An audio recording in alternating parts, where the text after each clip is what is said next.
Good morning, kids! Good morning, Uncle. Are you ready for the story of another saint? Yes, we are. Very good.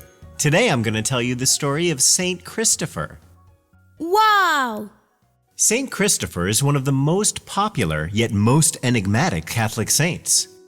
He is considered a saint, although his name does not appear in the official canon of saints of the Catholic Church.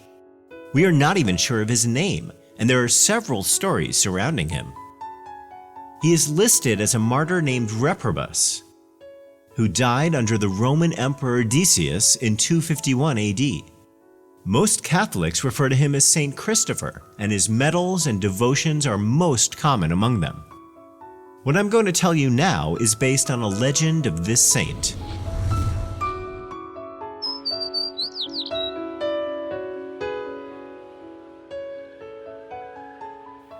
Christopher, or Reprobus, was a Canaanite born in the Far East.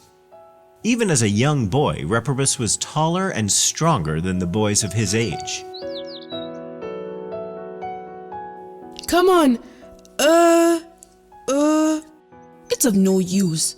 We should try lifting the tree. But it's so heavy, we can't lift it even if we both try together. Hey, look, Reprobus is here. Hello, friends. What happened? My sheep, it got trapped under the tree. Please help us, Reprobus. Don't worry. I'll lift the tree and you pull the sheep. Huh? Did you say that you'll lift the tree? Ha ha ha. Don't worry. Come on. Let's get to work. We got him. You are so strong, Reprobus. Ha ha ha ha. I'm glad I was able to help you, my friend.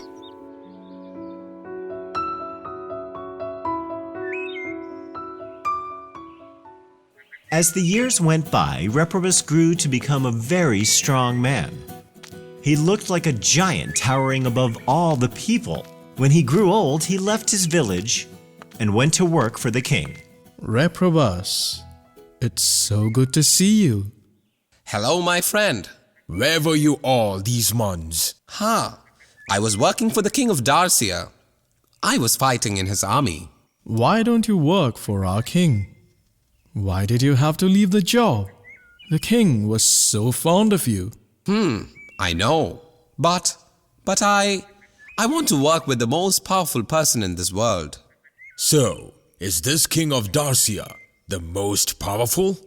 I thought so. But then I heard about this prince in a distant country.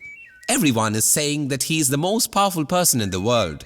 So are you going to meet him? Yes, my friend. I'm leaving tomorrow to meet this prince. Good luck, my friend. Thank you. Reprobus considered power and strength to be his gods. He became a soldier so that he could serve the most powerful monarch on earth. Over the land and sea he journeyed until he reached the capital of the king. Reprobus walked inside the palace, and none of the soldiers dared to stop him. When they saw his huge sword and the armor, they moved aside and made way for him. My lord. Who are you? My name is Reprobus, my lord. I haven't seen you before here. Why are you here? My lord, I'm coming from a distant land and I'm here to work for you. Huh? Why do you want to serve me? Why don't you join the army of your country? My lord, it had been always my dream to work for the most powerful person in this world, and everyone says that you are. Please let me work for you. The king was well pleased with Reprobus. He saw the well-knit muscles of the giant and knew that he would be a great asset. The king asked him to rise up and appointed him as a soldier in the army. Reprobus served the king for many years. He was very happy to fight for his fearless king. And during the times of peace, he was just happy to be around the king. One day, the king called a poet to the court and asked him to sing songs about battles and kings. Well-tested swordsmen who wander the earth, many a bottle we have emptied in mirth. and in many a battle we have proven our worth. As the poet sang his song, Reprobus noted the king making a strange sign using his hands on the forehead. And each time he made the sign, Reprobus noticed fear in the king's eyes. It is fear I see, and his hands are trembling too. We were called to the city with purses of gold, to guard Don Sebastian, his bright right to hold. Reprobus waited until the poet finished his song. Thank you, my lord.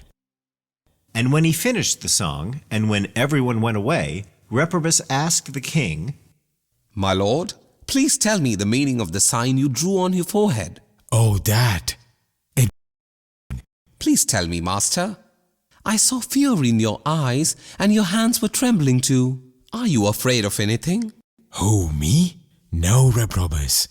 At first, the king refused to answer, as he knew that Reprobus worshipped power alone. My lord, if you won't tell me, then I can no longer serve you. So the king, hoping that Reprobus would stay with him, decided to answer his questions. I am always afraid when I hear the name of Satan. I fear that he would have power over me. That's why I draw a cross to strengthen myself. When Reprobus heard his master's words, he replied, I can serve you no longer, my lord. Now I know that the Lord of Evil is stronger than you, and you know that I want to serve the most powerful person. If that's your wish, Reprobus. The next day, Reprobus left the city and went searching for the Lord of Evil. It was not difficult for him to trace the Lord of Evil, as there were signs of him in every city and village.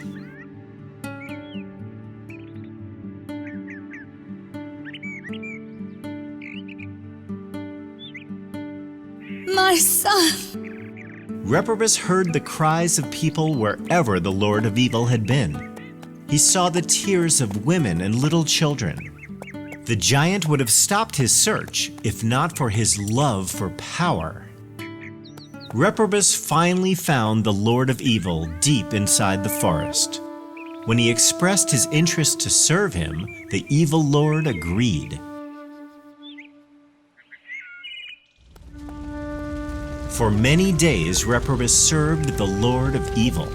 He did many cruel and wicked deeds that men trembled at the sight of him. One day, they were riding on an empty road when the Lord of Evil suddenly stopped. Ah! What happened, my lord? Nothing. Let's get away from here. Huh? What happened? What did he see? There's only this cross sign here. I must go and ask him. Lord, please stop. What is it? My lord, please tell me what happened out there. I told you, it was nothing. My lord, if you won't tell me, then I won't serve you anymore. Huh? I will tell you. There was a man named Jesus Christ who died on a cross. When I see his sign, I get scared and I flee from it whenever I see it. Reprobus listened to his words carefully and told him,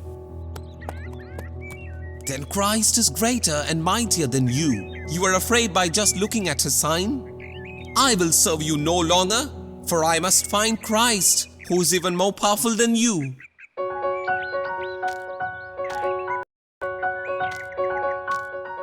Reprobus left the woods and started his journey seeking Christ.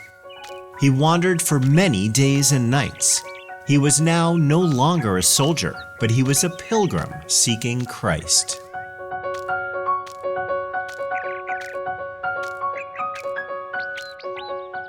Hello, Huh? can you tell me where can I find Christ? Christ? Yes, he died on a cross. Maybe you should go to the mountains.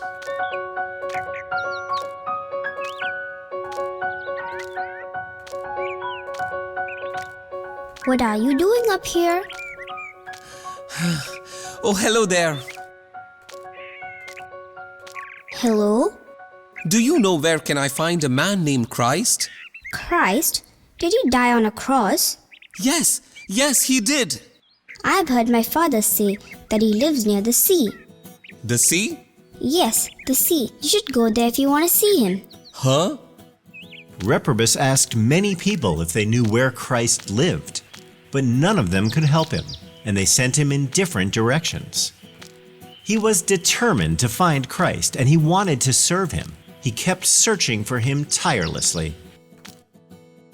After wandering for years, Reprobus came to a desolate land where no flowers bloomed, where no bird sang, nor was there anyone living.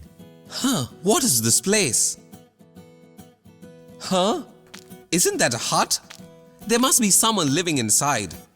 The pilgrim's strength had started failing after his long travels. He slowly walked towards the hut. But before he could reach the hut, Reprobus collapsed and fell on the ground. Ah!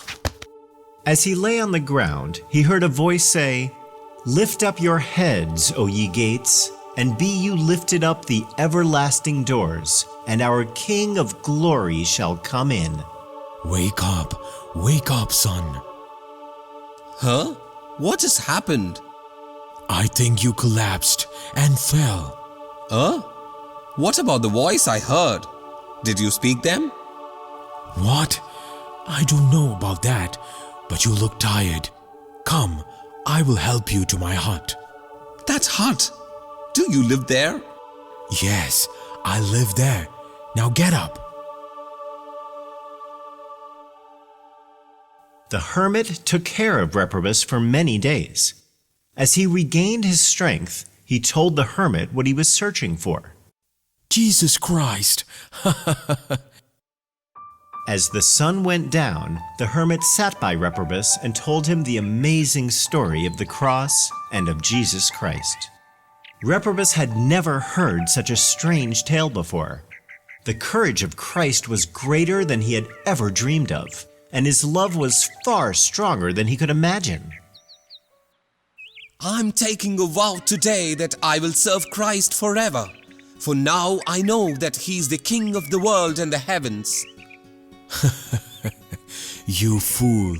You don't need your sword to serve the Lord of love. Huh? Then how would I serve Him? You should fast and pray to Him. Nay, I will serve Him using my strength. The hermit realized that this strange man really wanted to serve Christ.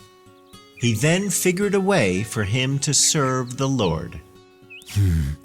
Have you seen the river at the edge of this plain? Yes, I have. Come, let's go there. Many pilgrims have died while crossing this river. You can help the pilgrims to cross this river, and that's how you're going to serve Christ. If I do this, how will I see Christ? Don't worry. If you serve Him well, He will show Himself to you. All right, I'll do as you've told. I'll do this as a service to the Lord.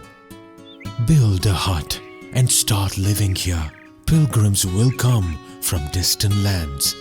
Most of them would have lost their strength by the time they reach here, and they will not be able to cross the river. You must help them, and this way you will be serving the Lord Himself. Yes, sir. I'll help them to cross the river. Reprobus built a hut on the banks of the river and started living there.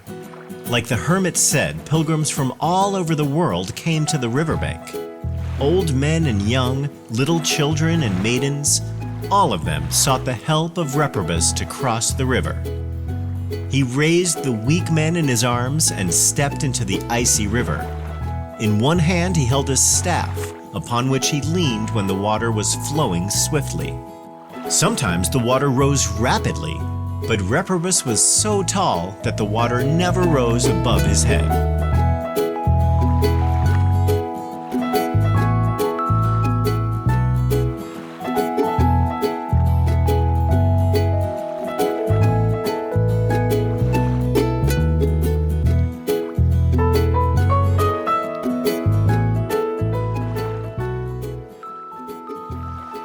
When the pilgrims reached the other side of the river, their faces shone brightly.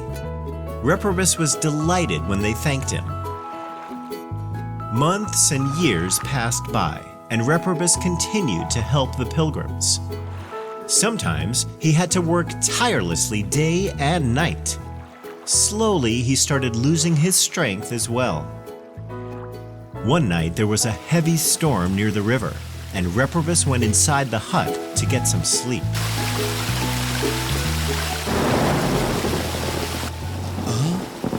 I've never seen such a huge storm. But although he lay down, he could not sleep. The sound of thunder and lightning kept him awake. That's when he heard the sound of a child. Reprobus, Reprobus, Huh? Reprobus? Who's at this time of the night?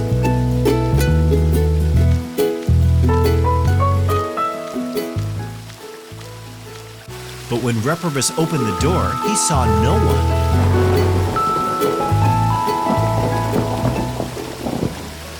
Huh? Did I dream of someone calling my name? There's no one here.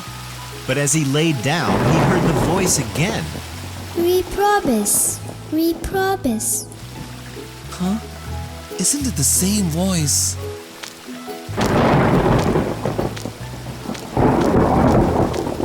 When he opened the door, he couldn't see anyone outside. There's no one here. When he laid down again, he heard the voice for the third time. Reprobus, Reprobus. There is definitely someone outside. This time when he opened the door, he saw a small child dressed in white clothes looking up at him. His eyes shone like stars.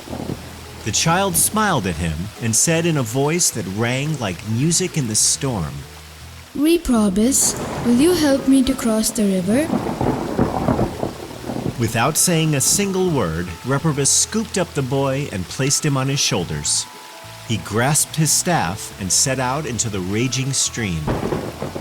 The water in the river was very swift, and Reprobus struggled to get a foothold. The water kept rising. First it reached his thighs, and then his chest, and then it rose till his lips. The little child, who first appeared to be light in weight, grew heavier and heavier with each step. By now, the child was so heavy that Reprobus felt like he was carrying the weight of this whole world.